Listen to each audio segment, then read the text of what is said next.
حسن بصری رضی اللہ تعالیٰ عنہ نے بڑی دیر کی اور ہم آپ کا انتظار کرتے رہے۔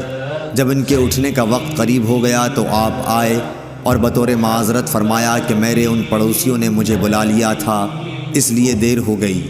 پھر بتلایا کہ انس بن مالک رضی اللہ تعالیٰ عنہ نے کہا تھا کہ ہم ایک رات نبی کریم صلی اللہ علیہ وسلم کا انتظار کرتے رہے، تقریباً آدھی رات ہو گئی تو آپ تشریف لائے، پھر ہمیں نماز پڑھائی، اس کے بعد خطبہ دیا۔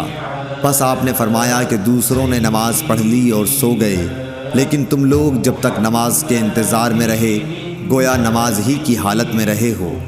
امام حسن بصری رحمۃ اللہ علیہ نے فرمایا کہ اگر لوگ کسی خیر کے انتظار میں بیٹھے رہیں تو وہ بھی خیر کی حالت ہی میں ہیں۔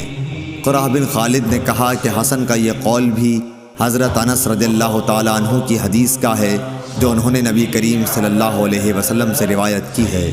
صحیح بخاری حدیث نمبر 600۔